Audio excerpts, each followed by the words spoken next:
welcome again to Qartwil tutorial. Today we're going to be going through the dashboard navigation. First, we have to log in our newly created user.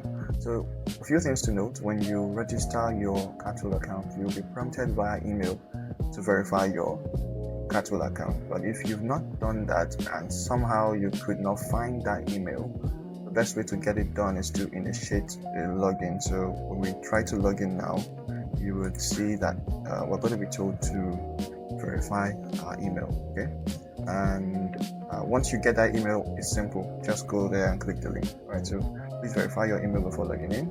I will go to my email and I can see the email has been sent to me here. All right, now you can see, let me make this visible. Good. Okay, so verify email here, which I will just click on, and that takes me to the verification page.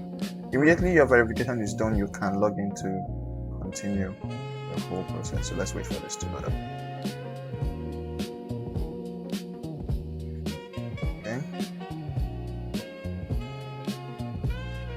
and we're good to go. Pretty simple and straight to the point. So I'm just going to head back to our login page here, and I'm going to initiate the login again.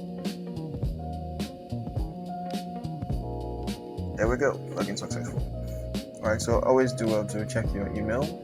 Even for every login, you get an email so that no one will magically enter your account. Okay, so you get notified on mostly everything that happens on your platform.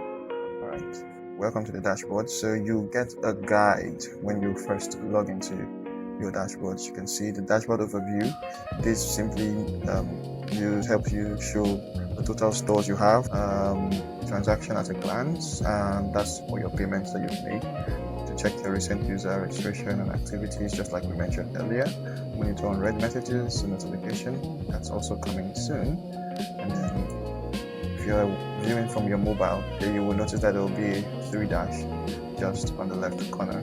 Alright, so let's move to the next, your stores. Here we find all our stores, and you follow the steps. Very crucial, especially for new registered member. You find all your stores in the stores tab, as you can see here. On mobile devices, you click that to show the panel.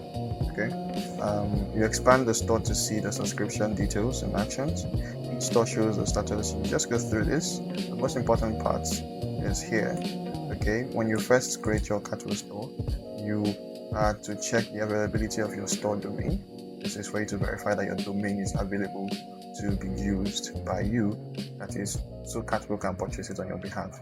Okay, once that has been done, you can proceed to pay, to make your payments. Okay, and if your store is active, that same spot, you can also choose to renew your payments or renew earlier. And for our case, we are using the startup plan. You can pay your next installments. Right. Transaction shows you all the transactions of your current platform, right? That is all the payments you've made. Okay, and even for each store, so you can filter by store and by status. And then your profile helps you can view your personal information, and you can change your password for security reasons, and also view your account statistics and manage your subscriptions. And that would be it. So here is the overview dashboard that we just talked about. So you can see you've not made any payments, so none is recorded, no messages, no transactions. Your store status is still pending. You just logged in, you verified your email, you just registered. All of these are giving you good statistics for your platform.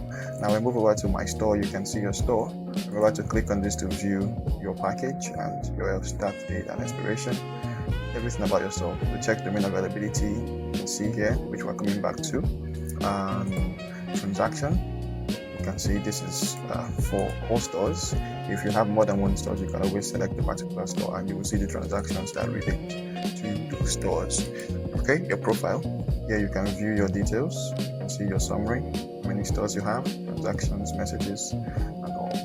And here you can also change your password. Okay, if you know your current password, this is where you can do that change.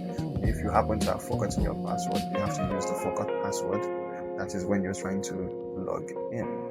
Alright, so you can't make a payment for your store until you check availability. Alright, and we're going to do that in the next video.